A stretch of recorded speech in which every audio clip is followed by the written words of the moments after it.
Have you ever had trouble keeping someone in line or keeping them disciplined? What about watching someone else struggle with discipline issues? The biggest discipline issues I've seen have been on my high school soccer team. Today I'm going to give my opinion and rules on how to discipline a team.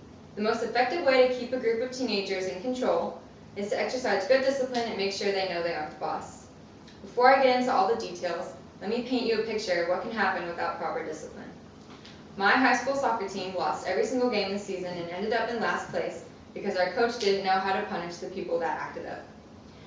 Without punishment for wrongdoings, some girls made their own decisions and at some point left us with less than half the team during some of our practices.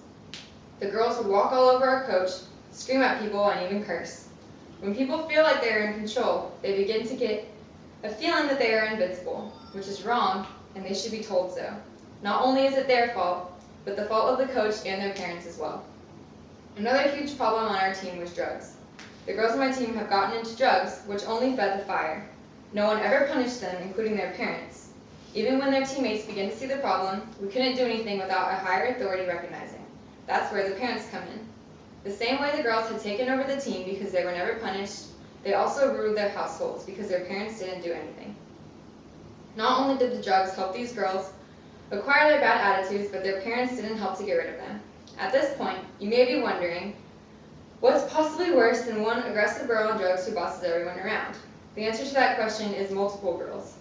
The best way to encourage a self-absorbed person is to give them friends who are the same way. It made it more difficult for my coach to assert herself because she was outnumbered. Although it seems like a tough situation, she was not the only one who suffered. The rest of the team had a terrible season because these girls didn't know how to participate as a team. We grew frustrated at the problem because our coach's self-confidence began to wilt and she never did anything.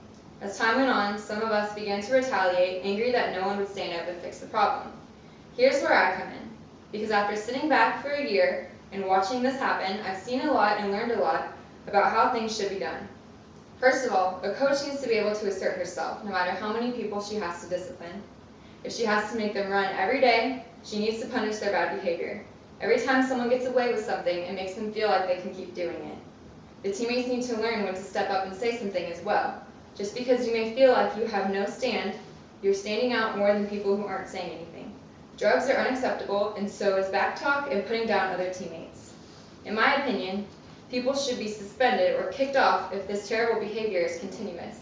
This brings me to my next point, which is that no coach should play favorites. Just because a girl has certain skills, you have to remember that hard work beats talent when talent doesn't work hard. Coaches can't be afraid to sacrifice some talent for the bettering of the whole team. Enough about the teammates and the coaches though, because a big part of discipline starts in the home. Parents need to be able to discipline their kids at home. That way they won't bring their bad attitudes to school in the first place, and they will be more manageable. After all, no matter how much talent you have, you're only as good as you are willing to work. A team can only be successful with a sufficient amount of discipline, teamwork, and parent help. The best tip is that bad behavior cannot go unpunished. If something is wrong, you must address it and fix it so better results can be achieved.